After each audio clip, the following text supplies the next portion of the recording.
Salut Laurent. Salut Marc. Salut Pierre. Bonjour Marc. Ravi de vous retrouver tous les deux. On est chez vous, on est à Montpellier, on est exactement à Carnon. On est, je ne sais pas comment dire, on est au centre de vos activités. On est dans votre entreprise qui s'appelle Andromède Océanologie. On est le 11 mai 2023, j'ai la chance d'être avec vous pour parler d'une grande oubliée du vivant qui s'appelle la Posidonie et qui est une plante à fleurs et à fruits marines. Moi, je suis tombé de ma chaise quand j'ai appris ça il y a quelques années. Il y a bel et bien des plantes qui poussent sous l'eau et non seulement elles méritent d'être racontées, c'est ce qu'on va faire avec vous aujourd'hui, mais en plus, elles sont en danger. On va pas garder de suspense là-dessus. Il y a tous ces plaisanciers, notamment, qui, avec les ancres de bateau, raclent ces Posidonies et qui commettent des dégâts dans ce qui sont très importants pour les milieux, puisque ces herbiers de Posidonie, ces grandes plaines, pour ainsi dire, de Posidonie, sont très importantes pour la vie marine. Ce sont des nurseries, ce sont des endroits où il y a beaucoup d'oxygène qui est produit, et vous allez nous raconter les 1000 autres rôles de ces Posidonies. Dans ce premier épisode, on voudrait quand même revenir un peu sur vos gloires personnelles, messieurs, puisque vous êtes les heureux et les joyeux fondateurs d'Andromède Océanologie. On va un peu revenir sur cette aventure. Donc, vous allez peut-être commencer par nous raconter que tous les deux, qui êtes les cofondateurs avec Florian Hollon d'Andromède Océanologie, vous êtes connus sur les bancs de la fac. Vous avez usé vos fonds de culotte sur les bancs de la fac de Montpellier, c'est ça, Laurent ? Oui, ça s'est passé à l'université de Montpellier. C'est là qu'on s'est rencontrés et qu'on est devenus amis. Ouais, voilà. On avait des passions communes, des caractères complémentaires, je crois. Laurent était quand même plus avancé que moi dans le domaine, parce que c'était déjà un plongeur, il connaissait bien les espèces déjà. Moi, j'avais comme projet plus tard de faire de la biologie marine. Quand je l'ai rencontré, c'était un déclic, parce qu'en fait, je me suis aperçu que le travail commençait maintenant. Et donc en plus d'être amis, on a vraiment commencé à travailler en fait sur la biologie, essayer d'apprendre le nom des espèces, aller plonger le week-end, et voilà, ça a été le début de notre aventure. Alors, je rappelle à ce stade que Laurent Balesta, on a déjà fait des épisodes ensemble, on t'a raconté en long, en large, et donc je renvoie tous ceux qui s'intéressent à ta carrière personnelle, mais qui est, indécorrélable d'Andromède. Ah bah oui. Je les renvoie vers ces épisodes, parce que sinon ça ferait des épisodes de 5 heures, un peu à la Fidel Castro. Donc on renvoie vers ces épisodes, ces chouettes épisodes qu'on avait fait avec toi sur le Sélacanthe et sur le Mérou, et puis aussi surtout vos projets, tous tes projets. Et là, on a la chance d'être avec toute l'équipe, donc on va en profiter. Allez, on va commencer de manière originale. Chacun des auditeurs de Baleine sous Gravillon sait à quel point j'aime bien l'origine des noms, l'étymologie. On va se faire plaisir, on va dire d'où vient le nom Andromède, mais avant, on va passer par vos noms. Toi, Laurent, est-ce que tu nous dirais d'où vient ton fameux nom, Balesta ? Ça veut dire quoi ? Ah, Balesta, ça veut dire arbalète en espagnol. Et plus précisément, l'étymologie même, je crois, de Balesta en arbalète, c'est le principe de la gâchette, c'est-à-dire du cran d'arrêt. Et du coup, on le retrouve chez un poisson, chez la baliste, triggerfish en anglais. Trigger, c'est vraiment la gâchette. C'est ce principe de pouvoir bloquer une épine avec une autre. Donc il y a une espèce de cran d'arrêt, ce qui a valu l'origine du nom de la baliste. Donc je sais pas, j'ai dû avoir des ancêtres arbalétriers en Espagne. On rappelle que le baliste, c'est aussi un engin de jet du Moyen-Âge, une sorte de catapulte qui servait à bombarder les villes au Moyen-Âge. Bref, tu as un nom qui est très parlant. Il y a aussi des îles, on en parlait tout à l'heure au repas. Au large du Chili. Au large du Pérou, si je dis pas de bêtises. Ok, oui, tu as raison. Péruvienne, oui, c'est vrai. On surnomme les Galapagos du pauvre, qui sont pas du tout pauvres, tu le sais. Il y a des oiseaux, on exploitait le guano là-bas, il y a des oiseaux de mer incroyables. Beaucoup de mammifères aussi, de phoques, d'otaries. Exactement, la Cislas ballestas, voilà, on a fait un peu le tour sur ton nom. Toi, tu as un nom, intéressant aussi, pour qui s'intéresse à la géologie, tu t'appelles Pierre Descamps. Comme les trappes du Descamps, là, les éponges. Ouais, surtout, c'est très rural. Le nom de famille de ma mère, c'est Boileg. Je pense qu'il devait boire la tasse un peu déjà à l'époque, et ça m'a peut-être donné l'envie de faire de la plongée. Ça marche. Alors, maintenant, on va en revenir sur Andromède. Je crois que c'est une belle histoire. Pourquoi votre société s'appelle tout simplement Andromède ? D'abord, avant Andromède Océanologie, qui est une société, il y a eu l'œil d'Andromède, qui était une association. C'est par là qu'on a commencé. On l'a appelé l'œil d'Andromède parce qu'on cherchait un nom original. Et il se trouve qu'à la fin de mes études universitaires, lors de mon dernier stage dans la réserve intégrale de Bagnoul-sur-Mer, où j'ai eu tant de chance de plonger, j'ai photographié surtout, lors d'une plongée de nuit, un petit poisson qui m'a paru très singulier, très, très étrange. J'avais la prétention de dire que je connaissais bien les poissons de Méditerranée à cette époque-là. Et là, tout à coup, je suis devant un petit poisson que je connais pas, et pourtant qui est très remarquable, avec des grandes nageoires. Le poisson est tout noir avec des gros points blancs et le bord de ses nageoires blanches. Enfin, il est vraiment remarquable et je ne le connais pas. Alors je me dis, C'est peut-être quelque chose d'à part. Je fais le tour de mes professeurs, dont surtout le professeur Quignard de l'Université de Montpellier, qui avait été notre prof pendant pas mal d'années. Et lui aussi a cette même sensation. Donc, il fait des copies de la photo. On est avant le numérique, tout ça, et avant Internet. Ensuite, on est quand précisément ? On est en 97. Et il envoie cette photo par courrier à plusieurs spécialistes de la famille des Gobi, parce qu'on voit bien quand même qu'il appartient à cette famille. Et là, on a un retour du professeur Miller de l'université de Bristol qui nous dit c'est génial, vous avez retrouvé mon poisson. Et effectivement, c'est un poisson qui avait été décrit par le professeur Miller une quinzaine d'années auparavant, à partir d'un seul individu retrouvé mort en Adriatique. Et il a pu le décrire quand même parce qu'il était tellement remarquable qu'avec même un seul individu, il a pu décrire non seulement une nouvelle espèce, mais un nouveau genre. Mais il n'avait jamais été observé dans le milieu naturel et jamais photographié vivant. Alors, je marchais 1 mètre au-dessus du sol, tellement j'étais fier. Une belle histoire, Pierre. Oui, alors pourquoi l'œil aussi ? L'œil d'Andromède, en fait, c'est parce qu'on s'était dit que cette petite découverte de ce poisson étonnant, c'était ce qu'on voulait faire, c'est-à-dire avoir un regard scientifique sur la faune marine, sur les poissons, sur l'image sous-marine, et en même temps faire de l'image sous-marine beaucoup en faisant de la science. C'était se croiser entre science et image qui nous intéressait. Et donc, on a cherché pendant des jours un nom qui pourrait symboliser le nom de notre association. On s'est dit, bon, alors ce poisson, ce regard sur la science, on a abouti sur ce nom étrange qui est l'œil d'Andromède. Ouais, ça aurait pu être l'œil du Gobi aussi, tant qu'on y est. Enfin, c'est intéressant. Ça me fait penser... le Gobi, c'est des centaines d'espèces différentes qui se confondent les unes les autres. Là, celui-là, c'était le nôtre, en quelque sorte. Bon, on rappelle, pour les amoureux de mythologie grecque, qu'Andromède, on peut en parler aussi, passion des prénoms et des noms, Andromède, c'était qui ? Une jeune femme capturée par une créature et déposée sur un rocher qui est sauvé par... Ils n'ont pas révisé, je m'adresse à Johan Schiss qui nous filme et qui s'occupe de la communication, à Andromède. Salut Johan. On rappelle qu'Andromède, c'est la fille de je sais plus qui, mais qu'en effet, elle a été enchaînée sur un rocher, livrée à un monstre marin, et que c'est le brave Persée qui l'a délivrée et qui a ensuite coupé la fameuse tête de la fameuse gorgone Méduse qu'il a posée sur du varech qui est devenu le corail. Enfin bref, tout est lié. Si ce petit poisson s'appelle le Gobi d'Andromède, c'est parce que celui qui l'a découvert, qui l'a capturé ce jour-là, a trouvé que les points blancs sur sa robe noire rappelaient la constellation d'Andromède. Et c'est pour ça qu'il l'a appelé le Gobi d'Andromède. Très intéressant, Laurent Larbalette. On va un peu avancer sur l'histoire de votre bébé, de cette société. On l'a dit que vous êtes connu dans les années 90, à la fac, sur les bancs de la fac, j'imagine, de biologie de Montpellier. Fondation en 2000 de l'œil d'Andromède, tout ça, on l'a vu. En 2008, vous passez la seconde, et l'œil d'Andromède devient Andromède Océanologie, qui, depuis, opère dans 3 pôles d'activité différents que vous pourriez m'expliquer. Tout se chevauche un peu quand même. Mais globalement, si on doit les distinguer, il y a une partie qui est vraiment de la recherche, presque parfois même de la recherche fondamentale, de la recherche méthodologique avec du développement d'outils scientifiques, ce genre de choses, c'est assez passionnant. Donc toute une dimension de laboratoire, tu m'as Oui, dit. Oui, de laboratoire et puis de recherche de terrain. Ensuite, il y a une partie d'expertise, d'études d'impact, qui est vraiment digne d'un bureau d'études, voilà, très rigoureux, presque austère parfois. Et après, une troisième partie qui est plus liée à l'exploration dans tout ce qu'elle peut avoir de... Fabrique du rêve. Ouais, de fabrique de rêve peut-être. Oui, c'est ça, avec même une finalité parfois artistique, etc. Mais avec toujours, en revenant à cet esprit de base, dans lequel on fantasmait avec Pierre au tout début, c'est-à-dire de toujours mettre de la science dans nos illustrations et toujours mettre de l'image dans la science. Ouais. C'est ce qui fait que tout ça se chevauche très bien. La recherche fondamentale nourrit l'étude d'impact. On ne peut pas faire d'étude d'impact si on n'a pas de la connaissance du milieu. Et inversement, souvent, même mes projets d'exploration, j'aime leur donner d'abord une base scientifique sérieuse, parce que quand on part comme ça au devant des mystères du monde sous-marin, on a vite fait d'être dans une approche mystique des choses qui me déplaît. Moi, ce que j'ai envie, au contraire, c'est de faire rêver, mais avec de la réalité. Donc pour être dans la réalité, faisons de la science et essayons de faire rêver quand même. Voilà, c'est toujours cet échange-là, je crois.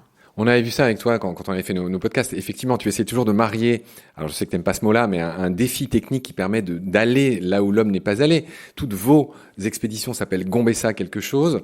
Il y a eu le Sélacanthe. Tu as, entre guillemets, redécouvert le Sélacanthe au large des Comores, si je dis pas de bêtises. Non, au large de l'Afrique du Sud. Au large de l'Afrique du Sud. Sodwana. Au large de Sodwana, pardon.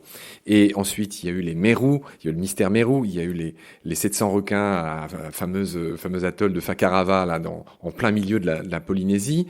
Ensuite, il y a eu votre expérience en Méditerranée. Vous étiez dans votre station batiale et vous avez pris des images d'êtres, de faune qui n'avaient jamais été photographiées auparavant. Et puis là, vous êtes, j'en oublie, pardon, des Gombessa, et là, vous êtes en train de préparer quelque chose qui va se passer en Corse et qui concerne d'étranges anneaux à 120 mètres de fond. C'est ce que tu m'expliquais tout à l'heure. Donc voilà, ça, c'est ce que j'appelle la fabrique du rêve. Et Dieu sait que tu nous fais rêver. On va en revenir à ce que fait Andromède. Donc 3 secteurs d'activité. Une des marques de fabrique de Andromède, c'est que la plupart des andromédiens et des andromédiennes qui sont derrière nous, là, puisqu'on est chez vous, sont avant tout des biologistes, des chercheurs, plus qu'autre chose finalement. C'est surtout des plongeurs, c'est ça leur point commun, parce qu'il y a des profils très différents. Déjà, il y a autant d'hommes que de femmes, il y a plusieurs maintenant générations. Mais le point commun, c'est que tout le monde est capable de travailler sous l'eau. Il n'y a que des scaphandriers professionnels quasiment, avec une formation scientifique, mais qui peut être plutôt orienté ingénieur généraliste, voire mathématique, puis vraiment des biologistes. Mais le point commun, c'est que voilà, tout le monde est capable et a envie de travailler sous l'eau. Ça, c'est peut-être une rareté dans l'univers professionnel dans lequel on évolue. D'accord. Je voudrais quand même qu'on donne quelques exemples de ce que vous faites, vos grands projets ici. Tu as parlé de bureau d'études tout à l'heure. Est-ce que vous pouvez donner des exemples de ces grands projets que vous menez ici, qui vous mandatent d'une certaine manière ? Bon, on a parlé des projets d'expédition de Laurent, des projets Gombessa, mais je crois que le projet très structurant dans l'histoire d'Andromède, c'est le projet autour de la Posidonie. On a commencé la cartographie de la Posidonie sur les côtes françaises méditerranéennes dans les années 2004-2005. C'est un travail vraiment de fourmi, de titan qu'on a poursuivi jusqu'à maintenant, en fait, parce qu'on continue à faire ces cartes-là. Est-ce que tu peux expliquer dès maintenant pourquoi c'est un travail de fourmi et de titan ? Parce que la zone est vaste, il y a 38 000 hectares de Posidonie à cartographier. On a cartographié aussi les zones de roches, de sable, etc. Quand tu dis 38 000 hectares de Posidonie à photographier, tu dis dans toutes les côtes françaises méditerranéennes, car la Posidonie, c'est que en Méditerranée, c'est pas dans l'Atlantique. Oui, alors la Posidonie, oui, c'est une espèce endémique de Méditerranée, donc on la trouve que là. C'est vraiment un élément du patrimoine naturel des Français, des Méditerranéens. C'est une espèce très importante. Ouais, je pense qu'on y reviendra. Mais en tout cas, c'est une part vraiment importante et structurante du travail d'Andromède, parce que il y a la cartographie, il y a le suivi de l'état de santé de l'écosystème Posidonie, enfin des herbiers de Posidonie. Il y a toutes les mesures de protection et d'aide à la sauvegarde de la Posidonie qu'on met en place. Donc voilà, c'est un sujet transversal qui occupe toute l'équipe quasiment toute l'année. C'est un sujet qui est moins connu qu'effectivement toutes les expés qui sont faites autour de Laurent, mais c'est un sujet qui est essentiel et structurant, tu l'as dit, c'est ça qui vous prend aussi beaucoup de temps, beaucoup de travail. On a vu un exemple tout à l'heure, on est allé voir sur l'ordinateur de Guilhem, si je dis pas de bêtises, Guilhem, qui nous a montré ce qui avait été fait dans l'histoire de l'agrandissement de ce qui se passe à Monaco. Est-ce que l'un de vous peut résumer ce qui se passe à Monaco et ce que vous avez fait avec vos transplants là, de Posidonie ? Oui, donc rapidement, en 2015, il y a eu un agrandissement, une extension en mer de Monaco sur 6 hectares en mer. Dans les études préliminaires, en fait, on avait découvert des petites taches d'herbier en fait, de Posidonie qui étaient dans la zone d'emprise du chantier. Donc, il a été décidé par le gouvernement monégasque de transplanter en fait, cet herbier pour le sauvegarder. Donc c'était une opération à une échelle inédite en fait, parce qu'il n'y avait jamais eu de transplantation d'un herbier de cette dimension-là. Donc c'est quelque chose qu'on a fait avec des techniques qu'on a inventées en 2017. Ça a été réalisé en 2017. Et aujourd'hui, cet herbier transplanté se porte très bien. Il a même fleuri il y a 2 ans. Donc, ouais, c'est fou. Et j'ai vu les photos. Et de manière assez amusante, Laurent, tu m'as raconté les méthodes, alors celles qui ont raté, puis celles que vous avez inventées pour les transplanter. C'est l'idée de Pierre. Il est parti d'une idée un peu géniale et de mariniser des outils terrestres. Vous avez peut-être tous vu ces vidéos sur Internet là où de ces espèces comme des pinces à sucre géantes qui viennent entourer un arbre, un petit arbre, et qui enlève l'arbre avec ses racines et une grande motte de terre autour pour aller le replanter ailleurs. Donc Pierre a eu l'idée de dire on va mariniser une machine comme ça, la mettre au bout d'un bras de grue de 17 mètres, je crois, équiper cette pince à sucre géante de caméra parce que ça se pilote depuis la surface en fait. La grue est en surface sur une barge et envoie ce long bras au fond de la mer, arracher non seulement l'herbier, mais surtout toutes les racines qu'il y a dessous, toute une motte de terre, j'allais dire, en tout cas de fond qu'il y a autour.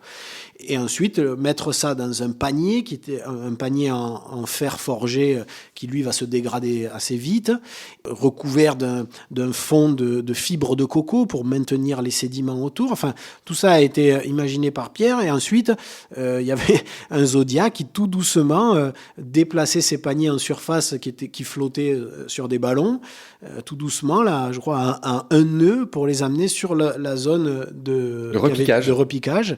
Et ensuite, il fallait descendre ces paniers. Et je crois que c'est 700 paniers comme ça qui ont été déplacés. Ouais, vous m'avez montré les photos de cette zone et effectivement, on voit qu'au fil des années, elles sont toujours là, elles n'ont pas bougé. Et donc, vous avez déplacé une sorte d'herbier, une sorte de prairie sous-marine dans ces travaux d'agrandissement.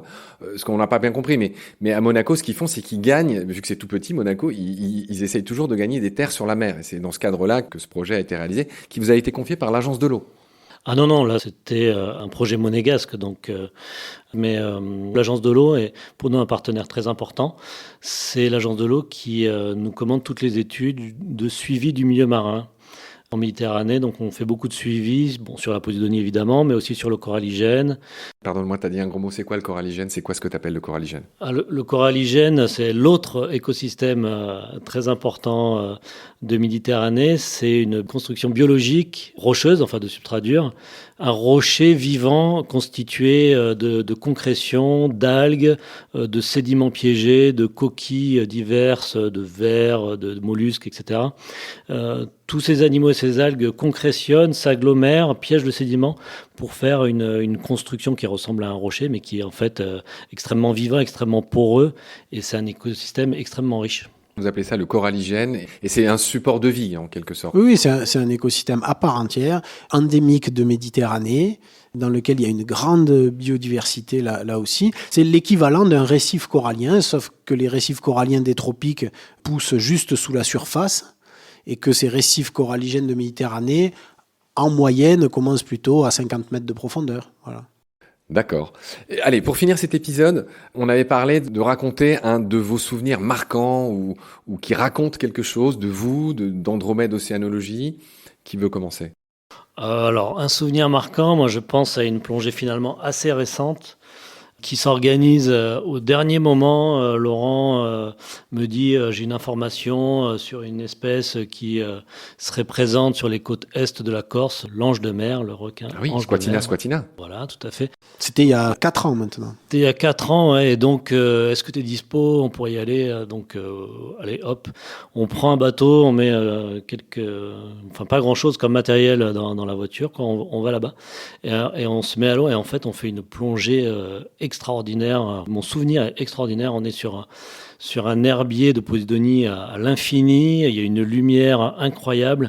Et je ne sais pas ce qui se passe ce jour-là, mais il y a une faune fantastique. Je me fais attaquer par une liche qui doit faire presque 2 mètres. Qui essaie d'arracher son parachute qui lui pend sur le côté du recycleur. C'est quoi une liche ? Une liche, c'est un gros poisson. Seriola du Mérilique. C'est un énorme prédateur. Un carangidé, un peu comme un thon, un peu plus compressé latéralement, mais voilà, ça ressemble à ça. Mais il n'y a pas que ça. Sur l'herbier, il y a aussi des raies pastenagues énormes. Énorme, c'est quoi ? Des Saint-Pierre, 2,50 m, des Baudrois, 1,50 m de diamètre.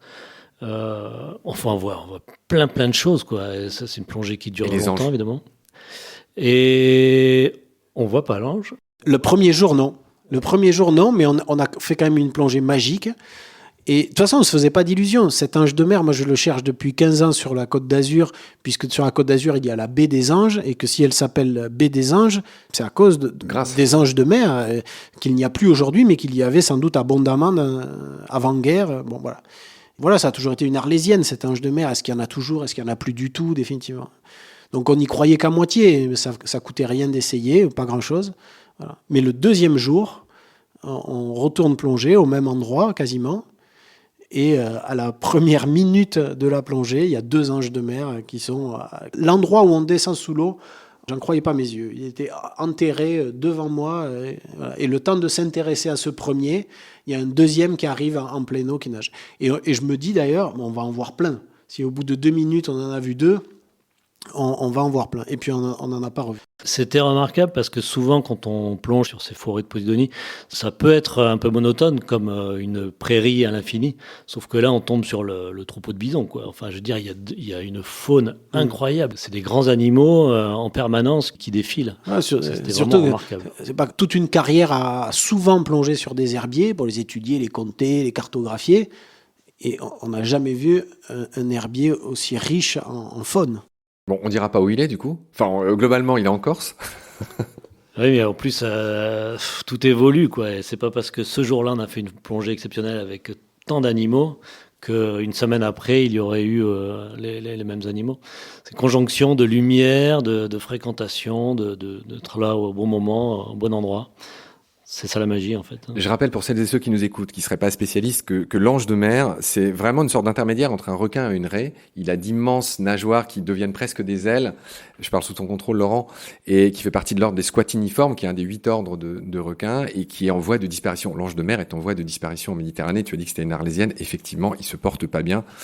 Oui, il est interdit de commercialisation, de pêche, etc.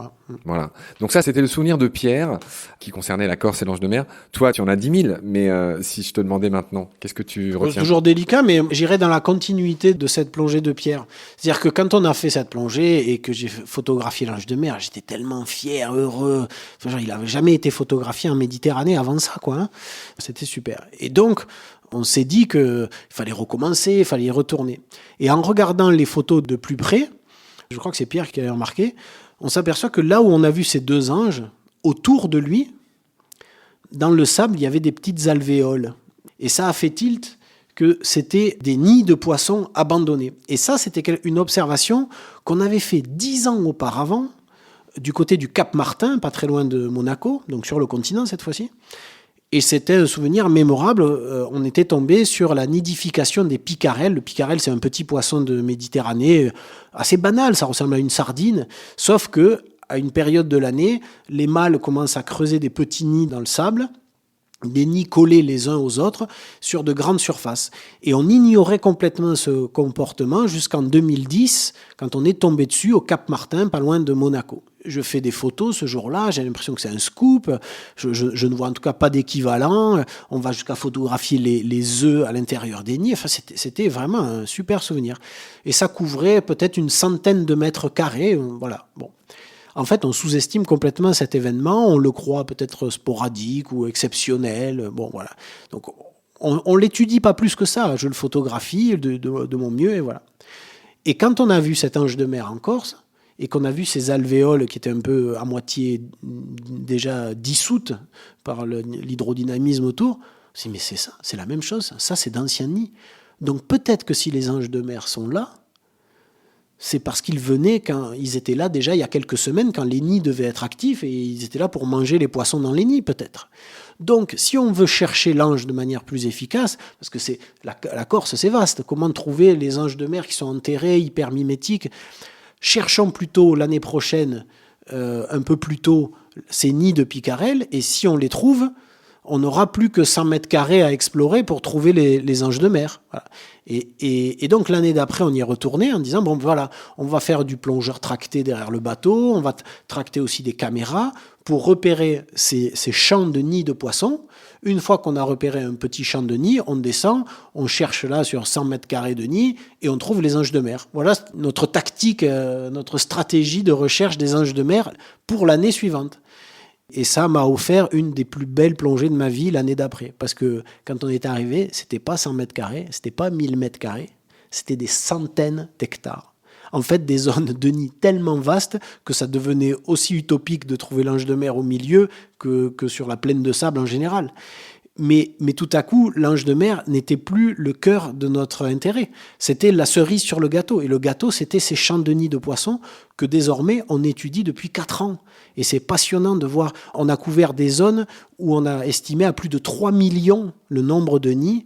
Ça, c'est vraiment un souvenir assez récent. C'était il y a 4 ans et c'était magique. C'est une d'autant plus belle histoire qu'on voit souvent qu'en science, dans vos métiers, quand on cherche quelque chose, parfois on le trouve, mais souvent on trouve d'autres choses ou autre chose. Et c'est ce que vos histoires racontent. Très bien, messieurs. Voilà ce qu'on pouvait dire sur les fondations d'Andromède Océanologie. Je pense qu'on a tout dit, du Gobi au nid de Picarel. On va se donner rendez-vous dans un deuxième épisode où on va commencer, évidemment, à développer tout ce qu'il faut savoir sur la Posidonie. Pierre, est-ce que tu veux dire quelque chose ou te taire à jamais avant le deuxième épisode? Vive la Posidonie. Passons vite à la Posidonie. Laurent? Non, sur les fondations d'Andromède, que j'aurais jamais cru que notre délire à 2 étudiants devienne aujourd'hui une société avec 12 salariés, etc. Moi j'en reviens toujours pas. Je pense qu'il a fallu vraiment de la complémentarité de nos caractères à nous deux, à Florian, pour en arriver là. Parce que, Non, j'en suis témoin. J'ai passé pas loin de la journée avec vous et effectivement, vous connaissez tous cette belle, je sais pas comment dire, effervescence de tous ces. Puis là, il y a tout le monde qui est pas là. Il y a tous ces gens qui font les films. Oui, il y en a tu as dit qu'il y a les hein. 15 employés, mais il y a toute une équipe autour qui gravite. Aussi, oui, d'indépendants. Oui. Et on les salue tous, de ton réalisateur fétiche qui s'appelle Gilles Kebali, si je dis pas de bêtises, et puis tous ces autres gens qui t'aident, qui sont autour de toi, et bien sûr, vous travaillez tous ensemble dans cette belle harmonie qu'on va qualifier de méditerranéenne.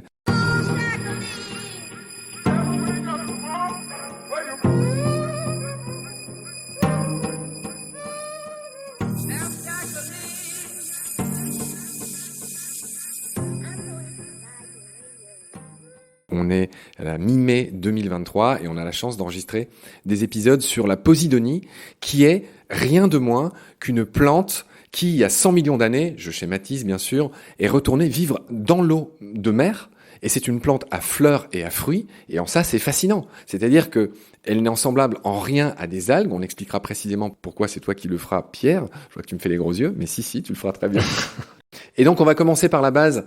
J'ai dit que c'était une plante verte, donc les Posidonies. Alors, c'est pas les seuls, hein. Pierre, peut-être tu pourrais commencer par nous dire qu'il n'y a pas qu'une seule espèce de plante verte retournée vivre dans la mer. Il y a, si je suis bien informé, une 60aine d'espèces. Ouais, une 60aine d'espèces, mais ça reste extrêmement faible. C'est quand même une rareté, ces plantes qui ont réussi l'exploit de retourner à la mer. C'est un peu le dauphin végétal. Les 60 ne descendent pas toutes d'un ancêtre commun, c'est ce qu'on appelle un groupe polyphylétique. Ils ont des ancêtres différents, donc elles viennent pas toutes de la même au départ. Et ça, c'était il y a 100 millions d'années. C'est ça, et pour la Posidonie, en gros, on pense que c'est la descendance d'une sorte de jonc, quelque chose qui ressemblerait à un jonc actuel, une espèce de marécage en fait, de lagune, et qui petit à petit aurait eu cette capacité, cette opportunité de retourner au milieu marin, conquérir de nouveaux espaces favorables pour la plante. C'est intéressant l'idée de retourner, parce qu'il ne faut pas oublier que les plantes terrestres sont arrivées sur Terre à partir des algues vertes qui ont réussi l'exploit de sortir de la mer pour conquérir la Terre. Et ensuite, il y a eu, pour certaines, très rares d'entre elles, un retour à la mer. Oui, tu fais bien de le rappeler. On va quand même rappeler que toute la vie sur Terre vient des océans, sans aucune exception, et que les premiers qui sont sortis de l'eau, c'était des bactéries, et puis ensuite, directement après, ça a été des toutes petites algues, et puis ensuite, ça a été des algues, etc., qui ont donné les plantes, et puis longtemps après, des millions d'années après, il y a eu les premiers animaux, et notre premier ancêtre, là, qui était en forme de grosse salamandre, j'ai oublié son nom, mais qui a donné les futurs vertébrés, qui est sorti de l'eau bien longtemps après toutes ces plantes. Tu as dit qu'il y avait que 60 espèces de plantes vertes, ce qu'on appelle les phanérogames marines, qui vivaient dans l'océan. On rappelle au passage qu'il y a pas loin de 400 000 espèces de plantes vertes. Mais c'est juste dire qu'effectivement, il y a très peu de plantes qui sont retournées vivre dans l'eau. Oui, c'est ça, c'est vraiment une rareté. Et alors, la Posidonie est endémique de Méditerranée. Donc, non seulement c'est une rareté, disons, botanique, mais c'est aussi une rareté géographique, puisqu'il n'y a que... en Méditerranée que cette espèce est présente. Et d'un côté, c'est une rareté, on va dire presque une incongruité de l'évolution, et en même temps, qui remplit un rôle fondamental. Ouais. Alors, j'ai dit un gros mot tout à l'heure, j'ai parlé de Phanerogame. Phanerogame marine, c'est leur nom scientifique, enfin le nom, on va dire, qui englobe tout ce groupe. En fait, tout ce qui est phanein, phanero, ça veut dire qui est apparent, et donc ça veut dire tout simplement dont les organes reproducteurs sont apparents. C'est ça que ça veut dire Phanerogame. Et donc les Phanerogames englobent deux espèces qui s'appellent les angiospermes et les gymnospermes. On va la faire courte. Deux groupes. C'est que les gros mots. Mais angiospermes, c'est toutes les plantes à fleurs. C'est ce que j'ai dit là, les 350 000 espèces. C'est tous les arbres, toutes les fleurs, etc. Et puis les gymnospermes, on connaît cette histoire de gymnastique, donc de nudité, ça veut dire que la graine est nue, alors que chez les angiospermes, l'angio c'est quelque chose comme un vase qui englobe, une sorte d'ovaire qui englobe la graine, c'est ça la différence entre les angios et les gymnos. Et les gymnospermes, c'est tout ce qui est conifère par exemple, où la graine est nue. Voilà, c'est juste pour dire les deux grandes familles de plantes. Et nous, on est sur des Phanerogames marines qui sont, et je t'ai taquiné tout à l'heure avec ça, qui sont toutes des monocotylédones. Pierre, est-ce que tu nous rappellerais au passage ce que sont les monocotylédones, vite fait ? Tout simplement, dans la graine, c'est une partie de la graine qui est en fait des espèces de prémices des premières feuilles. Dans ces prémices, il va y avoir un ou deux cotylédons qui vont se développer. Et finalement, quelque chose qui paraît complètement anecdotique dans la graine, on va faire deux familles de plantes complètement différentes. Donc, dans les monocotylédones, c'est tout... les roseaux, l'avoine, le blé et la posidonie. Les palmiers. Et dans les dicotylédones, tous les arbres, par exemple. Ouais, très juste. Le chêne. Très juste. Je résume ce que tu dis. On a parlé des angiospermes tout à l'heure, c'est le nom scientifique des plantes à fleurs, tout simplement. Les angiospermes se divisent en monocotes et en dicotes. Les monocotes, tu l'as bien dit, c'est tout ce qui est orchidée, palmier, bananier, graminées, le blé, c'est une graminée, et les joncs. Tu parlais tout à l'heure, les joncs qui auraient pu devenir nos posidonies. Et bref, tout ça, c'est des monocotylédones. Et effectivement, quand la plantule pousse, il y a une seule feuille, ça c'est les monocotylédones. Et quand il y en a deux, on dit que c'est des dicotylédones. Voilà, c'était juste pour bien remettre ça en... Au départ, parce qu'après, ils peuvent avoir plein de feuilles. Exact, oui, c'est pour ça que je dis plantule. Quand la graine germe, ça fait soit une feuille ou deux. Et c'est comme ça que se fait cette distinction, on va dire, globale dans les grandes familles de plantes. Et puis l'autre grande différence entre les monocotylédones et les dicotylédones, elle est importante, c'est que il n'y a aucun arbre dans les monocotylédones. Donc, cette histoire de bois qui est produit pour pousser, pour tenir haut. Et on ne parle pas de tronc chez les monocotylédones, on parle de stipe. Et tu m'avais fait remarquer, toi qui connais bien ce qui se passe dans les océans, que c'était la même chose chez les algues. On ne parle pas de tige chez les algues, on parle de stipe. Oui, en tout cas, il n'y a pas de bois, c'est certain, oui. Ça, c'est sûr. D'accord. Ok, allez, pour finir de remettre ça en perspective, on a dit qu'il y avait 60 espèces de Phanerogames marines, de plantes vertes. Je dis des plantes vertes parce qu'effectivement, comme les plantes sur Terre, elles pratiquent la photosynthèse, mais il y en a une soixantaine d'espèces qui sont retournées vivre dans les océans. Donc ces herbiers marins, il y a 4 grandes familles. Il y a les Posidoniacées. On va beaucoup parler de la Posidonie avec vous à la suite. Il y a les Ostéracées, ce qu'on appelle les zostères, c'est toute la famille des zostères. Il y a les Cimodocéacées, c'est pas facile, j'espère que vous appréciez l'effort, on dit quand même juste les 4 familles. Et il y a les Hydrocaritacées. Voilà, ça c'est juste les 4 grandes familles là des 60 qu'on a dit espèces. En gros, elles se répartissent dans ces familles-là. Voilà. Alors maintenant qu'on a vu l'album de famille, est-ce qu'on ne commencerait pas à expliquer, à décrire finalement la Posidonie qui est constituée de 4 organes principaux? La Posidonie, comme tout végétal, disons, supérieur et évolué, a des organes différenciés, contrairement aux algues qui vont avoir un thalles indifférencié, justement. Parmi ces organes, les tiges, les rhizomes, les fleurs, les fruits et les feuilles. C'est ça, c'est tout simple, c'est des plantes toutes simples. Il y a des feuilles, il y a les fameux rhizomes, c'est des espèces de... Et sur les rhizomes, les racines. Oui. Ouais, les racines. Donc, récap, il y a les feuilles, les rhizomes, donc qui se développent plutôt à l'horizontale, les racines qui vont plutôt verticalement, si je dis pas de bêtises, et il y a tout ce qui est fleurs et fruits. En gros, c'est ça les 4 parties d'une Posidonie. Est-ce que l'un de vous pourrait m'expliquer les fonctions de toutes ces différentes parties, qui sont évidentes, on se doute bien qu'avec les feuilles, il y a de la photosynthèse, mais à quoi sert le reste ? Alors, sur les organes de la Posidonie, commençons par le plus simple, par exemple le rhizome. Le rhizome, c'est la tige rampante de la plante. Elle va donc avoir la fonction de permettre la croissance, la conquête de nouveaux territoires, la croissance horizontale et verticale aussi. Et elle va avoir aussi un rôle de stockage des réserves énergétiques, puisque la feuille sera un petit peu le panneau solaire de la plante, va transformer l'énergie lumineuse en molécules chimiques, et ces molécules chimiques vont être stockées sous forme de carbohydrates, d'amidon dans les rhizomes. Voilà. Donc les feuilles, on a vu un peu ce rôle photosynthétique. Les racines, évidemment, permettent l'accrochage de la posidonie dans le substrat. Un substrat qui peut être sableux, vaseux ou rocheux, c'est quand même une spécificité. Et puis, elles vont permettre de pomper des éléments nutritifs comme n'importe quelle plante terrestre dans le sol. D'accord. Donc je récapitule les fonctions. Photosynthèse, on l'a dit. C'est-à-dire c'est des êtres autotrophes, encore un gros mot, mais ça veut dire qu'ils sont autosuffisants. Ça veut dire qu'ils prennent l'azote, ils prennent du CO2, ils prennent des petits nutriments, et bim, ils construisent du vivant, et en plus, ils rejettent de l'oxygène dans l'eau, grosso modo. On est d'accord? Oui, c'est un organisme qui a vraiment besoin de pas grand-chose en fait. Même dans des eaux très pures, très claires, très pauvres, elle va pouvoir se développer. Même en l'absence de sol riche et meuble, elle va pouvoir se développer. Donc elle va même pouvoir se développer sur roche. Ouais. Donc juste utiliser les ressources qu'elle va trouver dans la colonne d'eau. Donc vraiment, la posidonie, c'est un organisme extrêmement frugal.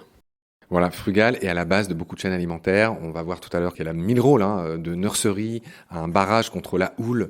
Et voilà, elle défend les côtes et ça forme des banquettes sur les plages. Elle a 1000 rôles assez intéressants dans les milieux. On va voir ça tout à l'heure. Mais on va continuer à la décrire. On la passe en revue un peu à la loupe là.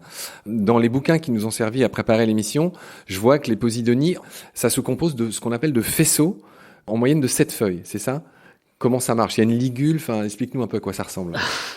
Oui, alors en fait, il faut imaginer donc un rhizome, c'est-à-dire une tige rampante, et sur ces tiges vont se développer des faisceaux de feuilles, comme un poireau, c'est pas plus compliqué que ça. Des faisceaux, voilà, de moins d'une dizaine de feuilles qui vont être de plus en plus jeunes quand on va aller vers le centre de ce faisceau. Et ce qui est intéressant, c'est que la base de ces feuilles et le rhizome est totalement imputrescible. Et les racines aussi. Donc, en fait, la posidonie, en se développant à la fois horizontalement et verticalement, va accumuler en fait ses racines, ses tiges et tout le sédiment qu'elle va piéger dans cet entrelac de racines et de tiges, et va produire ce qu'on appelle la matte. MA2TE. MA2TE, qui va pouvoir s'accumuler au fil des siècles, des millénaires, sur plusieurs mètres d'épaisseur.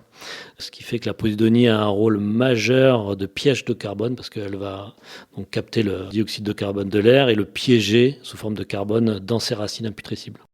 Dans des zones un peu calmes, l'accumulation des mattes crée des récifs qui touchent la surface.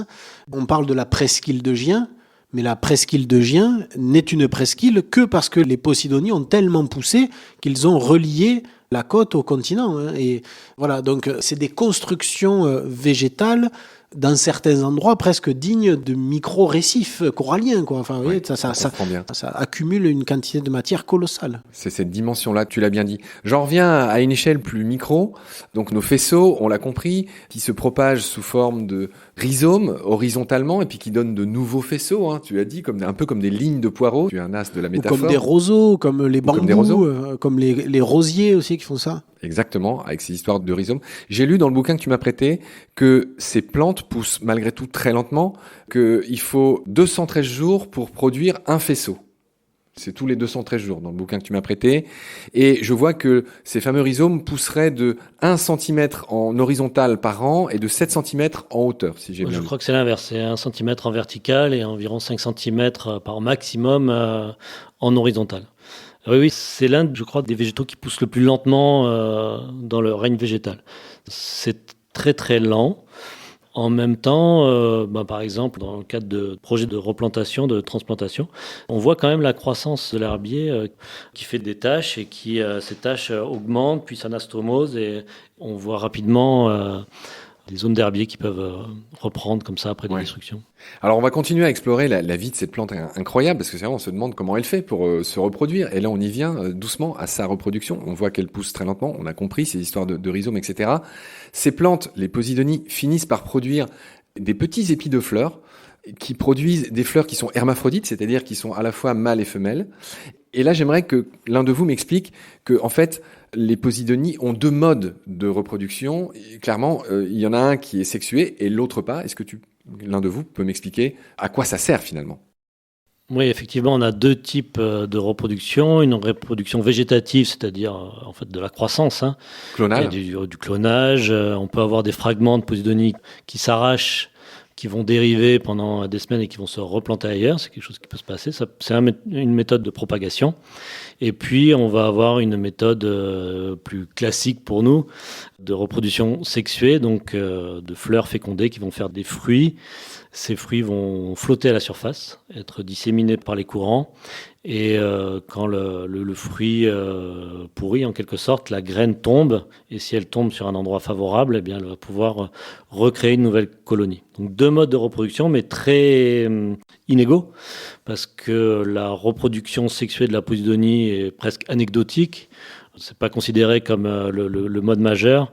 Le mode majeur, c'est la reproduction asexuée, ce qui fait qu'on a des herbiers vraiment très vastes qui sont quasiment constitués que d'un seul clone, du clonage, donc avec un patrimoine génétique qui est très pauvre en fait.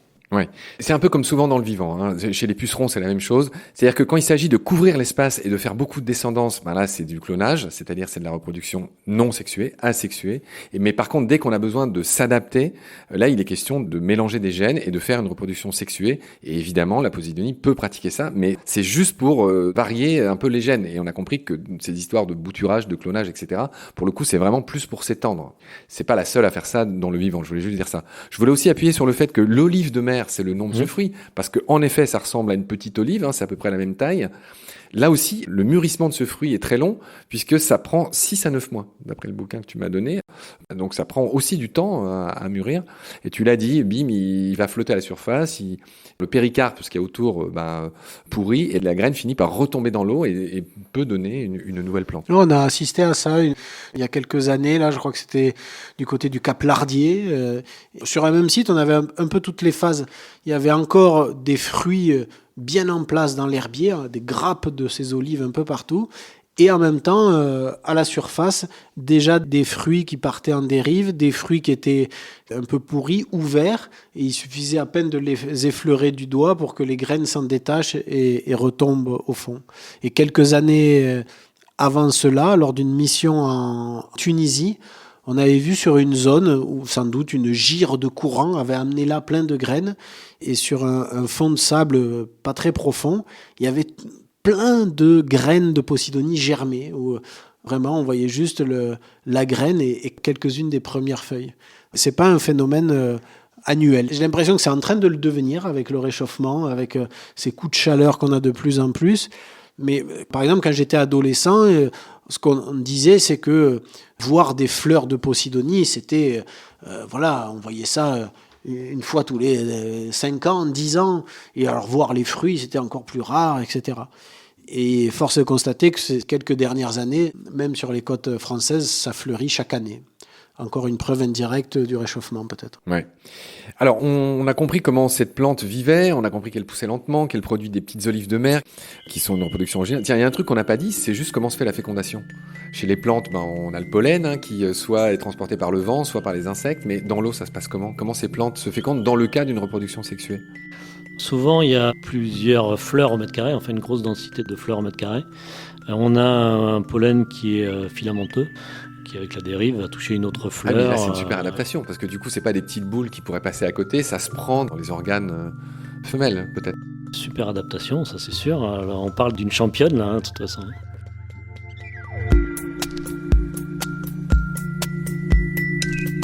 Pendant notre combat, nous deux, tu avais l'œil du tigre, tu en voulais ce soir-là. Il faut que tu retrouves ça maintenant. Et la seule façon, c'est de recommencer au commencement. Tu vois ce que je veux dire ?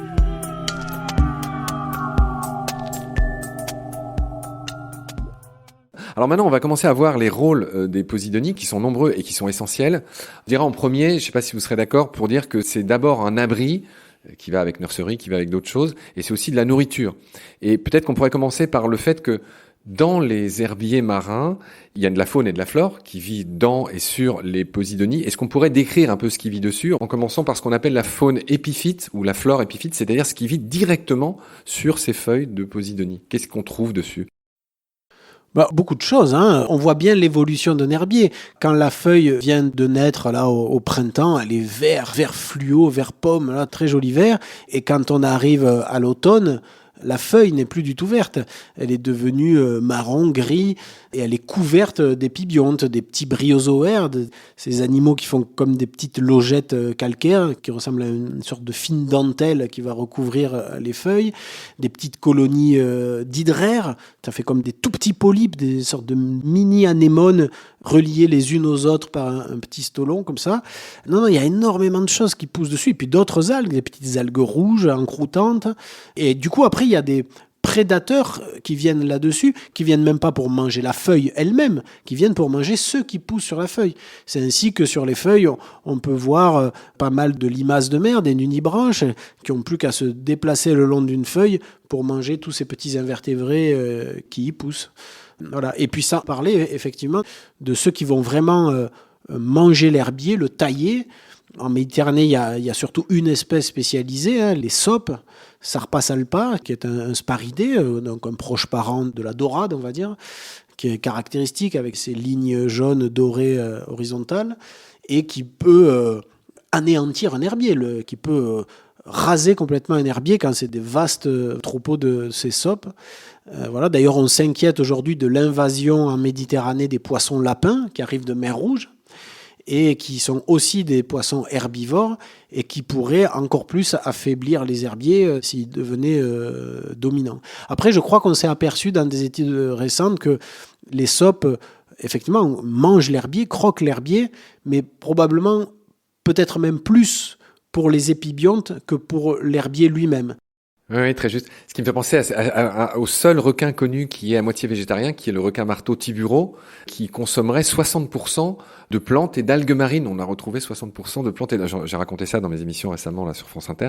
Peut-être vous êtes surpris de savoir que je savais pas. Il y a un requin qui est quasiment à moitié végétarien. Bref, c'est pas notre sujet du jour. Donc, tu as très bien expliqué, Laurent, effectivement, que il y a beaucoup de vie sur ces plantes. On qualifie ça d'épiphyte, c'est un peu comme les orchidées, c'est-à-dire que ça vit posée sur une autre plante, c'est ça que ça veut dire, juste. Et parmi ça, il y a des animaux, il y a des plantes. Parmi la faune, il y a des tuniciers, il y a des vers, il y a des hydrozoaires, comme tu as dit.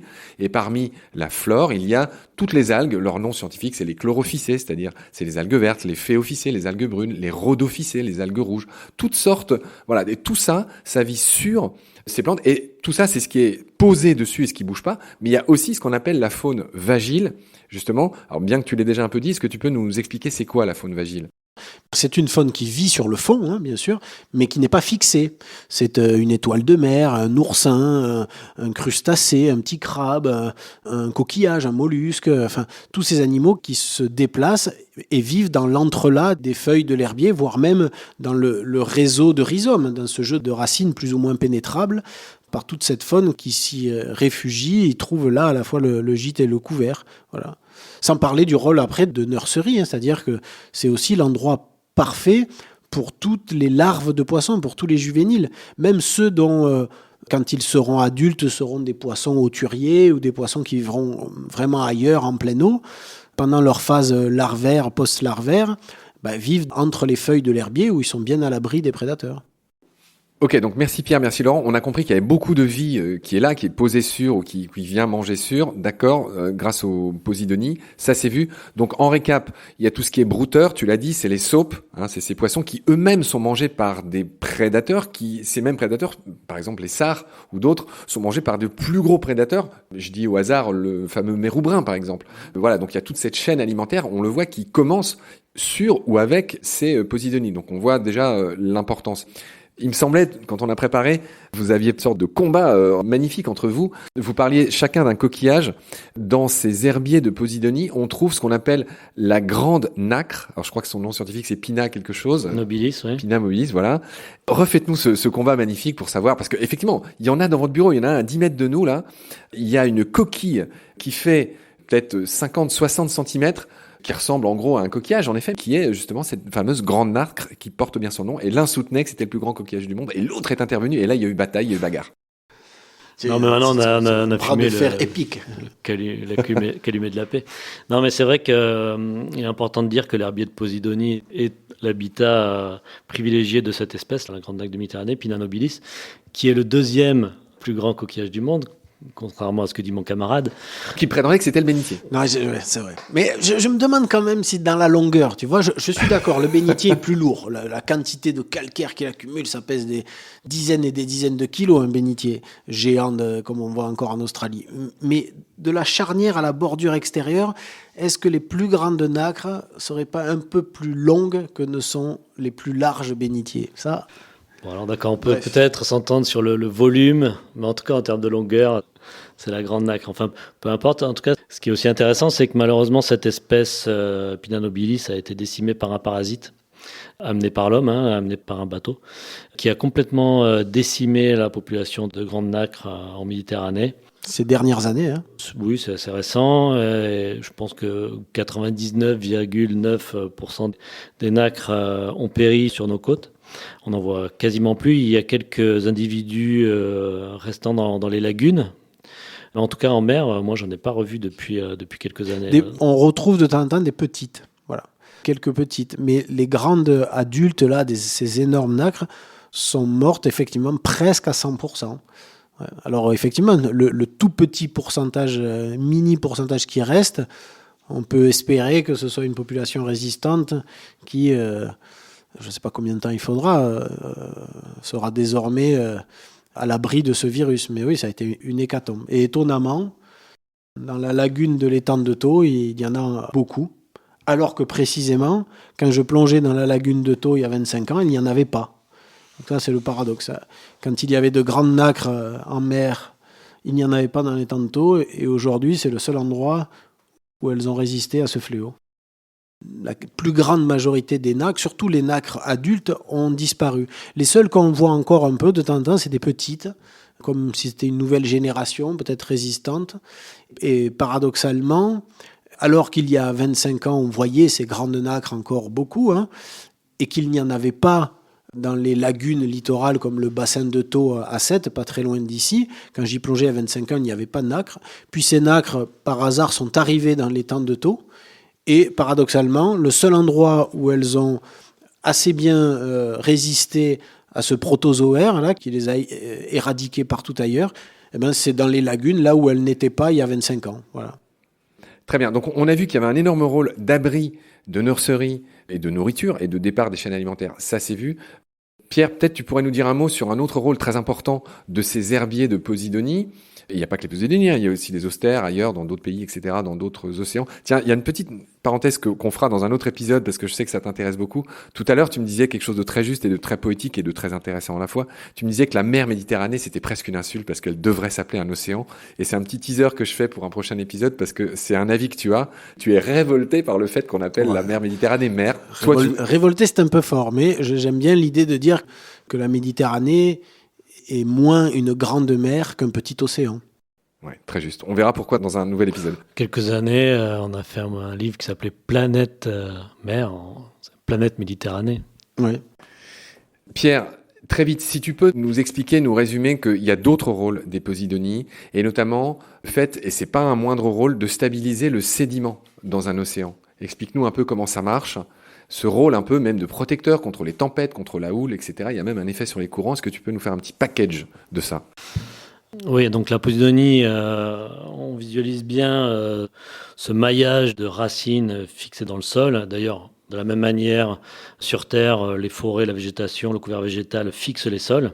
C'est exactement pareil en mer avec l'herbier de Posidonie qui va piéger en fait le sédiment entre les feuilles, entre les racines, etc.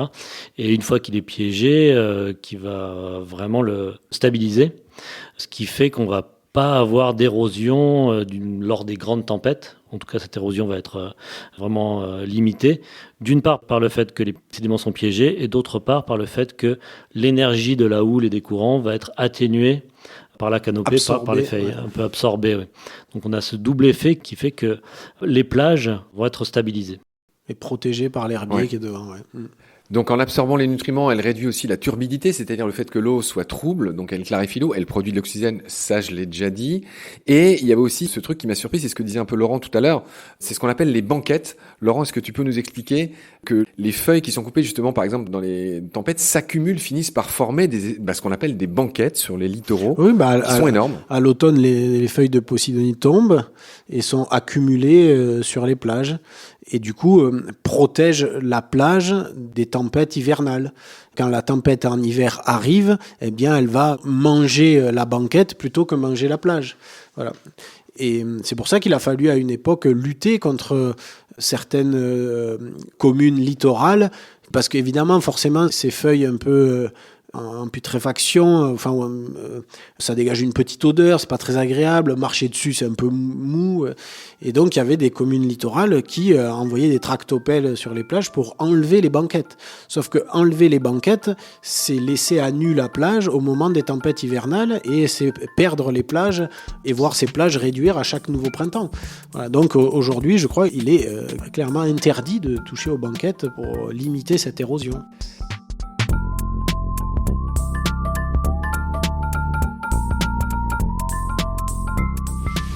I've seen things you people wouldn't believe.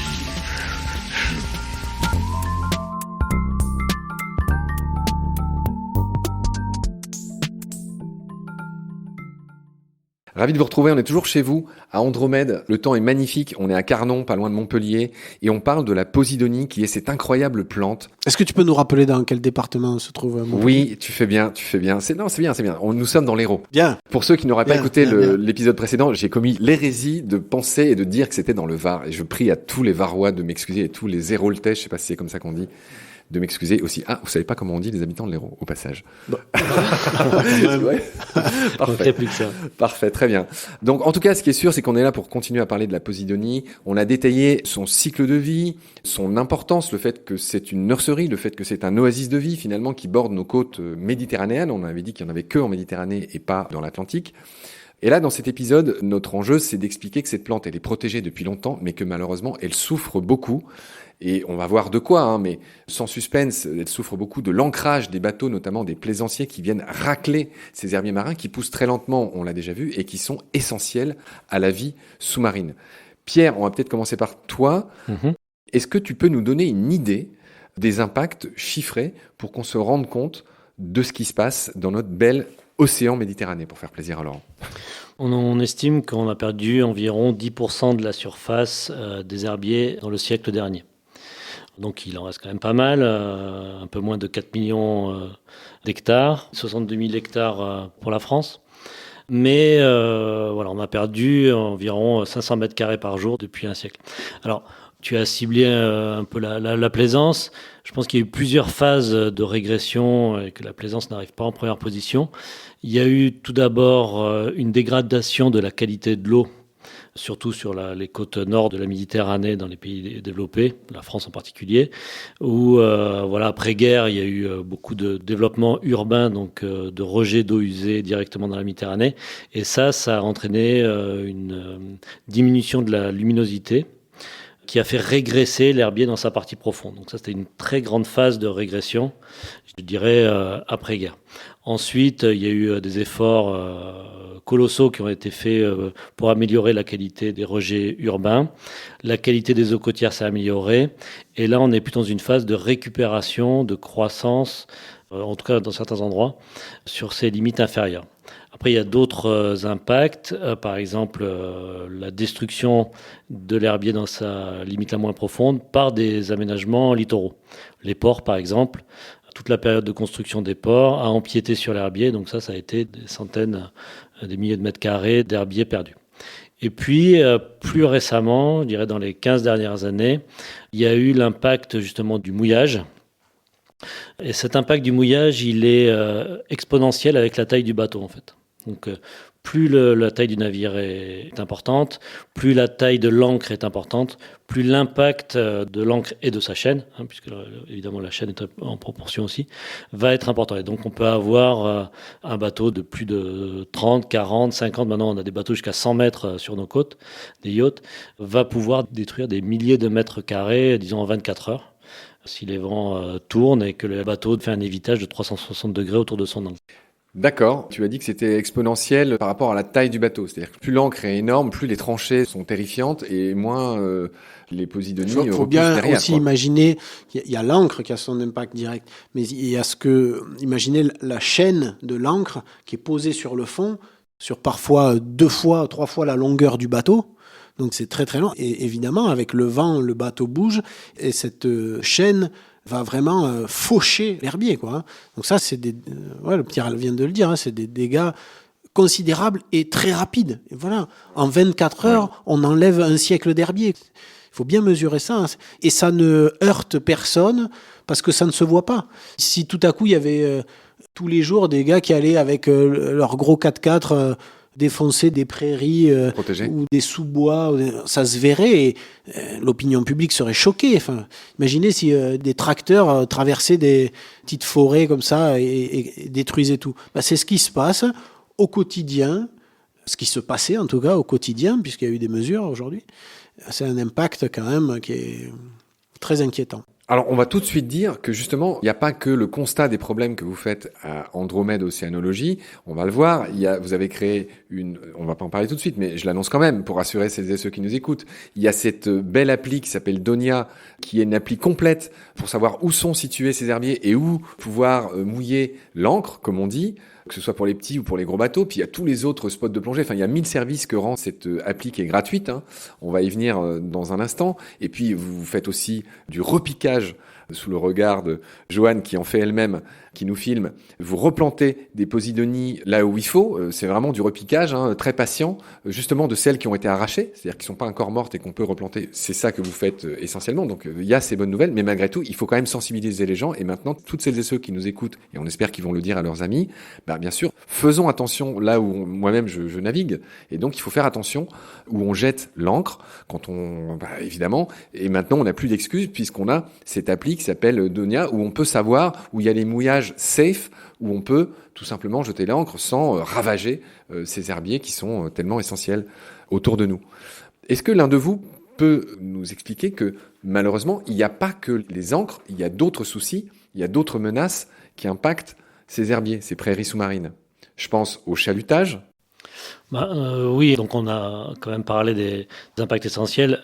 La qualité de l'eau est un paramètre très essentiel pour le développement et la survie de la posidonie. Donc tout ce qui peut altérer la qualité de l'eau va altérer l'herbier. Je pense aux rejets, on en a parlé, mais aussi aux chantiers. On peut avoir des rejets de chantiers de travaux maritimes. Alors, Pierre, il y a d'autres menaces. Quand on a préparé l'émission, tu m'as clairement parlé des espèces invasives, dont la fameuse colerpe, et tu m'as parlé de la Halophila aussi, qui est une autre migration lesseptienne. Enfin, j'ai dit plein de gros mots. Est-ce que tu peux nous résumer ces problèmes d'espèces invasives? Quand l'herbier est en mauvaise santé, donc dégradé par toutes les pressions qu'on a listées, il peut être sensible à la compétition d'autres espèces, donc on qualifie d'invasive, et c'est là qu'il peut être dégradé par des algues, par exemple les colerpes. On a beaucoup parlé dans les années 90 de Colerpa taxifolia. Finalement, cette algue a beaucoup régressé, même si elle reste présente dans certains coins des Alpes-Maritimes. Il y a d'autres nouvelles espèces. Par exemple, nous, on a observé une nouvelle petite phanérogame qui s'appelle Halophila stipulacea, qui n'est pas, disons, endémique des côtes françaises et qu'on a observé dans le Var il y a quelques années. Là, donc, autre signe du réchauffement climatique et de la migration des espèces sud vers le nord. Halophila stipulacea qui est maintenant bien installé dans la zone de Cannes et qui peut faire compétition à l'herbier de posidonie quand l'herbier de posidonie est dégradé. Et là, on est sur deux cousines, puisque cette Halophila dont tu parles, c'est une autre plante à fleurs et à fruits sous-marine. C'est pas une algue et qui entre en compétition. Et c'est ce beau mot de migration lesseptienne sur lequel tu pourrais peut-être nous, un peu comme le poisson lapin dont parlait Laurent. Ce sont tous ces animaux qui nous arrivent de la mer Rouge, qui est plus chaude, plus salée, beaucoup plus d'autres choses. Tu nous résumes d'où vient ce nom lesseptienne? Lesseps, c'est du nom de Ferdinand Lesseps qui a fait le canal de Suez. Avec ses petits bras, ses petites pelles. Oui, et en même temps qui a fait un passage fantastique pour les espèces de mer Rouge vers la Méditerranée. Donc on a vraiment de nombreuses espèces de mer Rouge qui sont en Méditerranée. Environ 5% de la faune méditerranéenne est maintenant d'origine de mer Rouge, enfin en termes de nombre. Et ça s'aggrave avec le réchauffement. Oui, plus la Méditerranée va se réchauffer, plus elle va être favorable et aussi à ces espèces. Avec le fait qu'il y ait de moins en moins d'eau douce qui arrive par le Nil, parce que ça crée, je crois, une barrière d'eau douce qui bloquait un peu les espèces lessespiennes. Parce que finalement, le canal de Suez, ça date pas d'hier.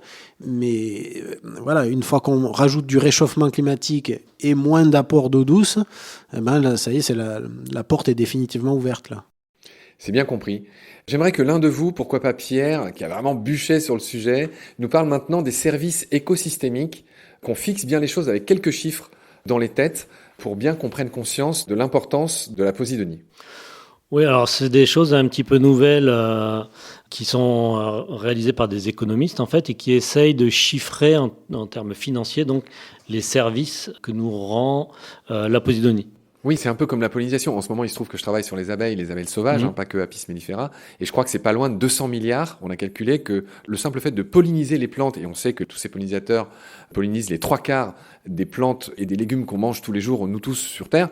Et ça, c'est l'équivalent de 200 milliards de dollars. Et maintenant, alors je sais pas si c'est plus ou si c'est moins, mais tu vas nous parler de ces mêmes services écosystémiques que nous rendent les Posidonies vivantes. Oui, donc on rappelle, par service écosystémique, on parle de la production halieutique, donc tous les poissons qu'on va pêcher et consommer. On parle de la production d'oxygène, de la protection des côtes. Si on devait fabriquer des ouvrages de protection de nos plages à la place de la Posidonie, ça nous coûterait des millions et des millions. Donc c'est le chiffrage de tous ces services-là, c'est cette nouvelle science. Et donc on estime que la Posidonie vivante rapporte chaque année environ 50 milliards d'euros de services écosystémiques. Je t'embête, en France ou dans toute la Méditerranée ? En France. Juste en France. Juste en France. Comme on a environ 9000 hectares de Posidonie morte, il faut comprendre qu'en fait, chaque année, 5 milliards en fait, sont perdus du fait de cette destruction des Posidonies. D'accord. Ah ben attends, il y a d'autres chiffres sur ton beau document, là, vas-y, déroule. Ce qui est étonnant, c'est qu'en fait, on parle de dizaines de milliards, donc c'est des sommes absolument fabuleuses. Et la protection de la Posidonie reste quand même un sujet neuf. On a protégé la Posidonie en tant qu'espèce au milieu des années 70. On a vraiment appliqué ça en 88. Donc c'est quand même assez neuf. De 88 à maintenant, on peut pas dire que c'est vrai. Cette protection n'a pas été efficace. Non, et a empêché vraiment la destruction de la Posidonie, qui a quand même beaucoup régressé. En 2019, on a une décision extrêmement importante du préfet maritime qui a arrêté et réglementé le mouillage des yachts de plus de 24 mètres sur nos côtes. Donc ça, je pense que c'est la mesure qui aura été dans l'histoire de la Posidonie la plus efficace pour sa protection. Il faut vraiment rendre hommage au travail qui a été fait à ce niveau-là. Donc finalement, la prise en compte de la protection de la Posidonie est très récente et encore insuffisante par rapport aux enjeux qu'on vient de donner, qui se chiffrent en milliards d'euros. Et on estime que le budget annuel de la protection de la Posidonie, c'est un petit peu moins de 5 millions d'euros par an, 10 000 fois moins que les services rendus. Donc vraiment, on consacre un budget extrêmement minimum à la protection de quelque chose qui nous rend énormément de services. Laurent, est-ce que tu veux compléter moi je ne connais pas bien toutes ces études. J'ai moins l'approche financière, plus l'approche naturaliste, de voir à quel point ces herbiers sont importants. Mais quand il s'agit de les protéger, effectivement, et donc de demander aux décideurs de prendre des décisions, c'est très bien de leur montrer des chiffres. Voilà, si vous investissez 5 millions pour la protection, pour la gestion de ces herbiers, vous gagnez je ne sais pas combien de milliards. Ça, c'est un truc qu'ils sont vraiment capables de comprendre, bien plus que si on leur explique, même avec de belles photos à l'appui, que dans l'herbier, il y a des petits poissons, que ça sert d'abri, que c'est... Enfin voilà, donc c'est un peu triste, mais en même temps, ça a un côté très rationnel. Avec des chiffres comme ça, on n'est plus On ne pourra pas nous accuser d'être des écologistes qui militent parce qu'on aime bien ces herbiers, qu'on aime bien plonger et se balader là-dedans. Non, c'est des chiffres, c'est de l'économie, c'est de la pêche, c'est du tourisme, c'est des ouvrages côtiers pour protéger les belles maisons de la côte. Et ça, je pense qu'évidemment, ça parle sans doute encore plus aux décideurs que juste le droit d'exister des êtres vivants. Pierre, tu as précisé, quand on a préparé l'émission, tu as précisé que cette pression, elle était plus intense sur 5 mois de l'année, avec un pic durant les festivals de Cannes et de ce qui peut se passer aussi comme grands événements à Monaco. Est-ce que tu veux préciser ? C'est la pression du yachting. Évidemment, on a des grands pics de fréquentation. Donc sans surprise, le festival de Cannes, le Yacht Show de Monaco, le Grand Prix de Monaco sont des événements effectivement majeurs qui amènent une clientèle fortunée et donc tous les yachts en Méditerranée. Alors, il faut se réjouir d'avoir des événements comme ça, mais il faut pouvoir les gérer. Si c'est attirer cette clientèle et dégrader, détruire notre patrimoine naturel, il y a un souci. Donc, faut pas stigmatiser les riches, leurs yachts. En tout cas, ces grands événements, je veux dire, le Festival de Cannes, c'est quand même quelque chose, un événement important, personne ne voudrait s'en passer, mais en tout cas, nous, notre travail quotidien, peut-être un peu dans l'ombre, c'est d'essayer de trouver des solutions pour faire que la fréquentation de la clientèle à ce moment-là, elle soit sans impact sur l'environnement. Oui, et ça passe par les... Il y a déjà des solutions, c'est-à-dire les yachts, ils n'ont plus le droit de mouiller. Rappelle-nous ce que tu disais tout à l'heure, les yachts, ils n'ont plus le droit de mouiller... C'est ce que tu as dit, la décision préfectorale. Ouais, ça passe par des décisions politiques, des réglementations, mais ces réglementations, elles arrivent déjà pas de nulle part. Pour nous, ça a été un travail, et pour la communauté scientifique en général, un gros travail de documentation, de connaissance de l'espèce, de documentation des impacts, de mesure de ces impacts, pour pouvoir après arriver devant les autorités en disant voilà quel est le problème. Voilà les chiffres, voilà quels sont les impacts, et il faut maintenant prendre les mesures. Donc déjà, nous, il y a tout un travail souterrain en amont pour faire en sorte que les réglementations existent. Et puis ensuite, Andromède, on essaye toujours de trouver des solutions. On n'est pas juste des lanceurs d'alerte, on essaye de mettre en place des vraies solutions pour l'environnement. Donc très tôt, on a mis en place Donia, cette petite application qui est gratuite. Vraiment, on invite tous les plaisanciers à l'utiliser. Ça permet d'aller trouver la petite tache de sable pour poser l'ancre plutôt que de la poser dans l'herbier. Vraiment, c'est des petits gestes, mais ça fait une très grande différence.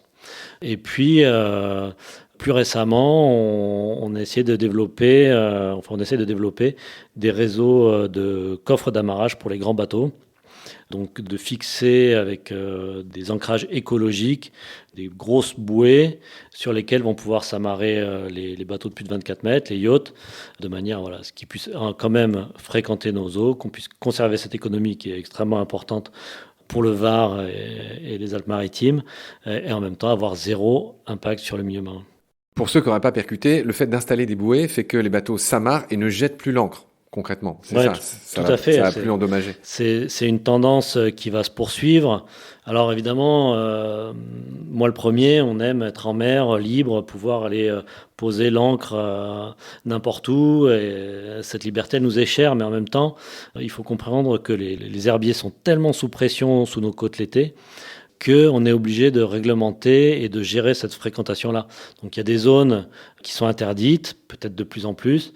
Il y a des zones qui vont être aménagées avec des zones d'amarrage, enfin des semelles, des zones de mouillage et équipement léger, où chacun va pouvoir prendre une bouée. Il va y avoir des zones pour les gros navires, etc. En fait, on est obligé de gérer cette fréquentation. La Méditerranée est extrêmement attractive. On a beaucoup de monde sur les côtes, donc ça ne peut pas rester aussi anarchique que ça l'était il y a 20 ou 30 ans. Maintenant, la pression est telle qu'il faut organiser les choses pour limiter les impacts sur les herbiers, sur les fonds marins.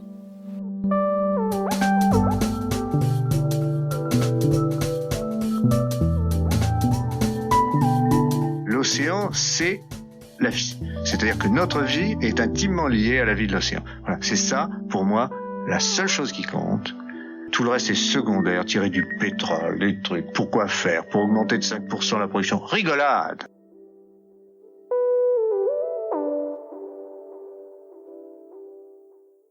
C'est le moment peut-être d'en dire plus sur Donia. Donia, c'est une appli qui est gratuite Vous m'avez dit tout à l'heure qu'elle serait utilisée par une 50aine de mille de personnes. Et vous m'avez dit aussi qu'il y avait 300 000 plaisanciers. C'est des chiffres vraiment peut-être pas hyper précis. Donc il y a quand même un certain nombre de gens qui l'utilisent déjà. Cette appli qui a été créée en 2013, vous m'avez expliqué, c'est basé sur un énorme travail de cartographie précisément que vous faites ici à Andromède. Bah oui, la cartographie des fonds marins, on l'a expliqué dans les précédents épisodes, c'est un travail de fourmi, parce que faut bien comprendre ce que c'est une carte des fonds marins. Sur Terre, c'est facile, tu prends une photo satellite ou une photo aérienne, tu confies ça à un botaniste un peu pointu, et le lendemain, tu as ta carte. Voilà. Sous l'eau, on peut pas faire ça, on peut pas faire une photo du ciel et interpréter, on ne voit pas le fond de la mer. Il faut passer des sonars, des sondeurs qui donnent une idée de la texture du fond. Ensuite, il faut faire des vérités terrain, c'est-à-dire aller y plonger. On a développé des systèmes de caméras tractées, de plongeurs tractés qui parlent en temps réel à la surface et qui sont positionnés pour faire j'allais dire, hectare par hectare, on complète ces cartes et il nous a fallu plus de 15 ans pour couvrir la Méditerranée française depuis l'Espagne jusqu'à l'Italie et en passant par la Corse. Bon, voilà, donc c'est très laborieux. Et ces cartes, on les a fait et ça a été évident qu'il fallait les rendre publiques pour qu'elles soient utiles. Et donc, je crois que c'est Pierre au départ qui a eu l'idée de dire, mais voilà, il faut rendre ces cartes accessibles via une application. Et comme ça, les gens verront où il y a de l'herbier, où il y a du sable, où il y a de la roche, et ils sauront en conscience où jeter l'ancre de leur bateau. Donc c'est parti de ça. On n'était pas du tout des informaticiens, donc ça a été assez laborieux de s'entourer des bonnes personnes, de monter cette application. Il y a eu plein de phases de développement, un peu déprimantes parfois. Et maintenant, ça fonctionne très bien. Il y a de plus en plus d'utilisateurs, ça c'est génial. Et puis, la phase ultime, c'est Donia Mooring. Alors là, on n'est plus dans du soft, on n'est plus dans une application, c'est du concret, c'est des équipements. Pierre en a déjà touché un mot, mais je trouve que par modestie, il est allé assez vite, parce qu'on pourrait croire que c'est... mettre une bouée, un corps mort au fond de la mer, c'est pas une invention. C'est juste que mooring, ça veut dire amarrage. Oui, voilà. Mooring. Mais précisément, c'est pas des corps morts. C'est parce que vous imaginez pour un bateau de 50 mètres, le cube de béton qu'il faut au fond de la mer pour le tenir. Ça serait énorme et ça aurait un impact. Là, l'idée, c'est plus ingénieux. Et moi, je peux me permettre de dire, c'est pas moi qui en ai eu l'idée. C'est une sorte de toile d'araignée, une griffe en acier, qui fait que même l'herbier peut pousser à travers. Mais c'est une griffe qui est ancrée avec des longues tiges en acier dans le sédiment et qui résiste à l'arrachage. Un bateau de 35 tonnes jusqu'à 25 nœuds, non, c'est pas ça? En tout cas, on peut accueillir des bateaux jusqu'à 70 mètres. Voilà, jusqu'à 70 mètres et jusqu'à un vent de... Oui, alors ce sont des bouées qui sont destinées à une utilisation estivale. C'est pas pour essuyer la tempête du siècle. Tempête. De toute façon, un bateau 70 mètres, quand il y a la tempête, il s'en va. En général, il ne reste pas... Il vaut mieux qu'il soit au port. Donc ça permet d'accueillir sans impact des yachts jusqu'à 70 mètres.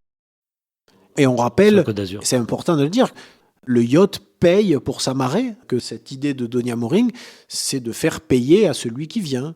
Voilà. Mais alors, c'est pas des subventions publiques qui vont payer ces mouillages. Mais alors, les yachts, c'est une partie infime des bateaux, mais par contre, on a bien dit que c'était une grosse partie des dégâts, puisque les ancres sont beaucoup plus larges, etc. Donc les petits bateaux font moins de dégâts que les gros, on a compris.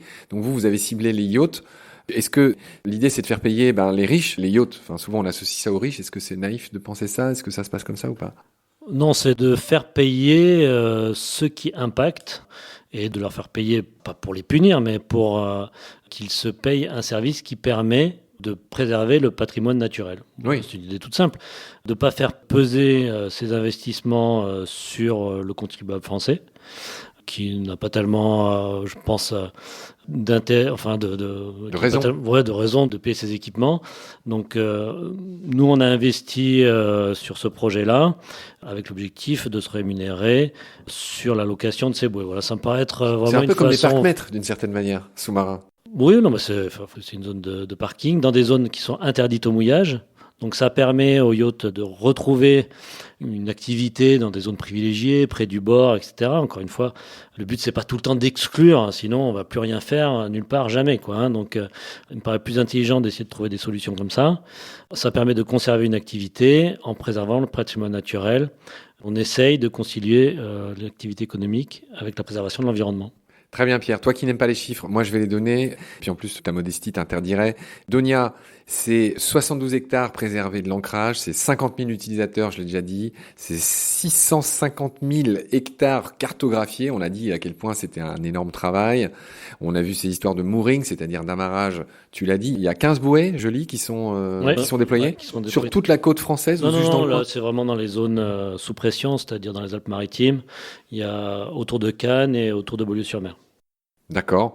Et puis, il y a cette dernière solution qui est autre, qui est séparée de Donia, qui s'appelle Repique. C'est une opération que vous menez qui consiste à repiquer, il n'y a pas d'autre mot, de la Posidonie à différents endroits.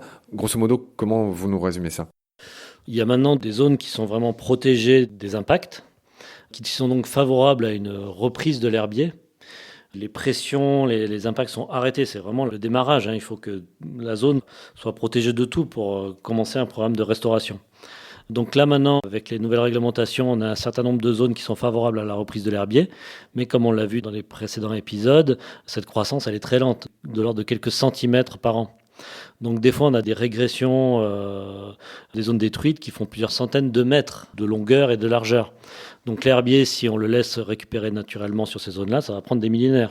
Ça va prendre 1000 ans, 2000 ans. On est sur des échelles de temps qui sont extrêmement longues. L'idée, c'est de recréer des petits noyaux de recolonisation, de replanter artificiellement des petites boutures de Posidonie, disséminées dans ces zones, de manière à faire gagner du temps à l'herbier. Si on les multiplie, si au lieu d'avoir 200 mètres de distance pour l'herbier à récupérer, si on met des petites tâches tous les 10 ou 20 mètres, on va faire gagner des siècles à l'herbier.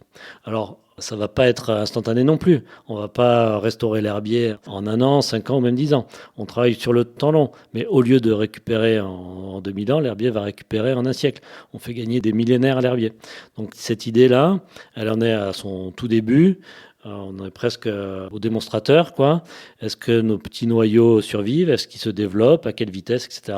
C'est un projet qui me semble très ambitieux, mais complètement nécessaire et légitime. Ces herbiers ont été dégradés sur des grandes surfaces. On sait comment les replanter. On fait des tests. On voit comment ça marche, en espérant avoir des opérations à plus grande échelle dans les années à venir. Très bien, Pierre. On a compris ce que c'était Donia. On encourage tout le monde à utiliser cette appli qui, encore une fois, est juste gratuite. Et il y a bien plus que repérer où sont les herbiers de Posidonie. Il y a des tips, des conseils sur les meilleurs spots de plongée. Il y a des alertes. Ah oui, c'est très bien aussi. Il y a des alertes en cas de dérive du bateau. Si le bateau dérape, l'appli nous avertit et donc il y a une possibilité justement d'arrêter les dégâts, etc. Donc il y a 1000 autres petits avantages en fait à utiliser Donia et donc on encourage tout le monde évidemment à l'utiliser. On a vu, vous faisiez Repique. Pierre et Laurent, est-ce qu'on a oublié des choses? Vous êtes fatigués, on arrive au bout de notre marathon d'enregistrement, mais est-ce que vous avez des choses à ajouter sur toutes ces activités qui concernent cette Posidonie? Est-ce que vous voulez finir sur, je ne sais pas, peut-être toi tu pourrais finir sur cette histoire d'océan. On n'avait pas fini de lister les raisons pour lesquelles tu penses que la Méditerranée devrait être appelée un océan. Non, j'irai jamais militer au Parlement pour, mais si, Laurent, pour obtenir... Faut oser. Non, mais c'est sans doute lié à un attachement qui, lui, n'est pas objectif. J'aime la Méditerranée, alors je voudrais la voir plus grande qu'elle est, et donc plus grand que la mer, c'est l'océan. Mais en même temps, il y a une réalité un peu géophysique, je veux dire. C'est-à-dire que la mer Baltique, la mer Noire, la mer de Chine, tout ça, c'est des recoins d'océan. C'est des profondeurs faibles, 100 de mètres en général, guère plus, c'est plutôt plat. Voilà. La Méditerranée, c'est pas ça. La Méditerranée, il y a des plaines abyssales, à plus de 5000 mètres. Oui, on est à plus de 3000 mètres, on est à 2700 mètres en moyenne. Il y a des plaines au-delà de 3000 mètres, il y a des gouffres à 5000, il y a des zones de subduction des plaques. Il y a même une petite dorsale océanique au milieu. Bref, on a tous les ingrédients en miniature d'un océan. Alors, est-ce que cet océan va continuer à s'ouvrir ? C'est possible. On sait aussi qu'il peut aussi se refermer parce que l'Afrique avance vers l'Europe et pourrait un jour, à nouveau, parce que c'est déjà arrivé dans le passé, au niveau de Gibraltar, venir se fermer. Et on sait que la Méditerranée est déficitaire, c'est-à-dire que l'apport d'eau par les fleuves est inférieur à son évaporation et que donc elle est en permanence alimentée par l'Atlantique. Si ça se ferme, en très peu de temps, elle s'assèche. Ouais, un peu comme la mer d'Aral, qui est une mer qui s'est oui, complètement... mais elle s'est asséchée parce qu'on a fait des barrages. En plus. Voilà.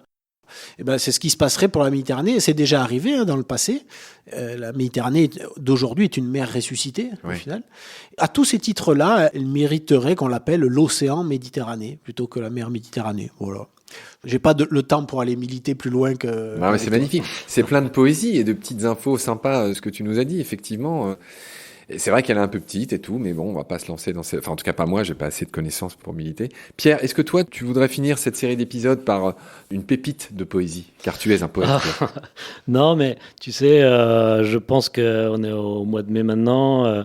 D'ici quelques semaines, on va être bombardé d'articles qui vont nous expliquer que la Méditerranée est en train de mourir ou est morte, parce que c'est les marronniers du mois de juin ou du mois de juillet. Je voudrais dire à ce micro que la Méditerranée n'est pas morte du tout.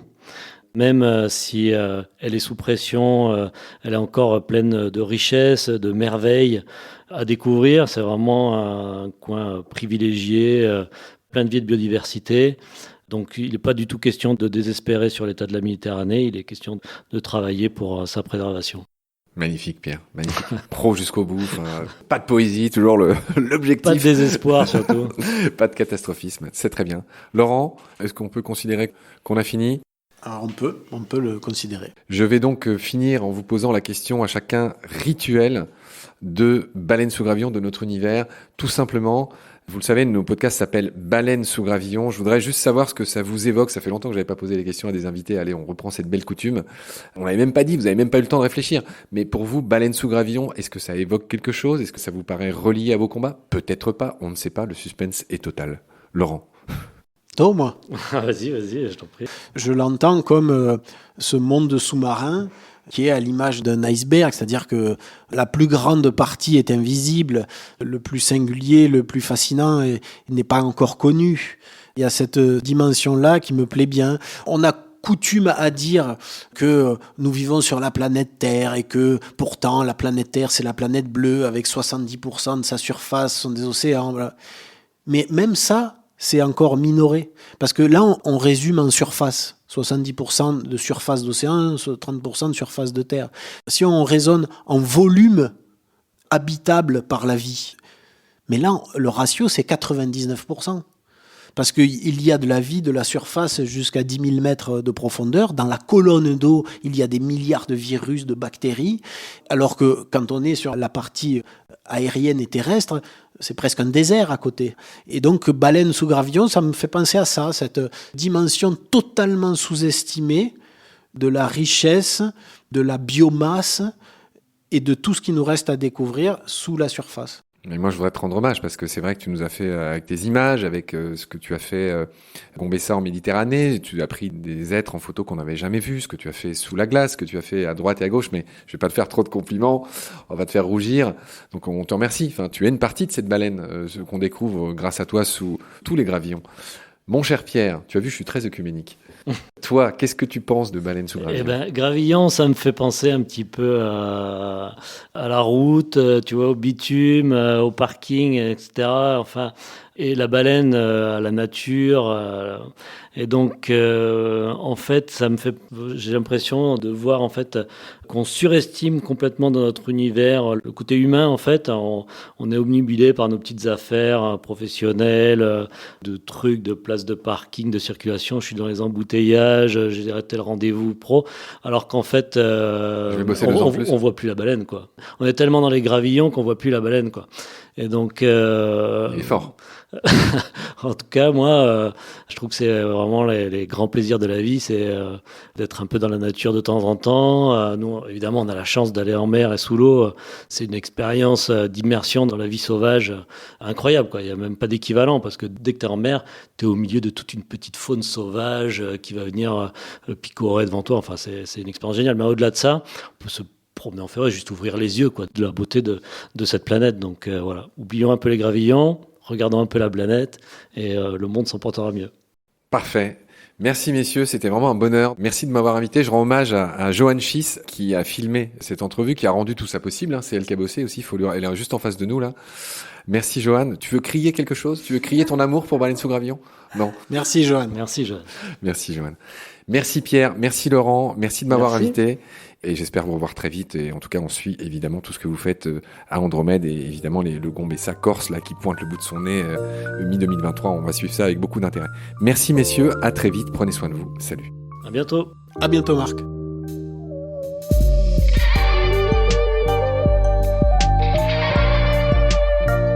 C'est la fin de cet épisode.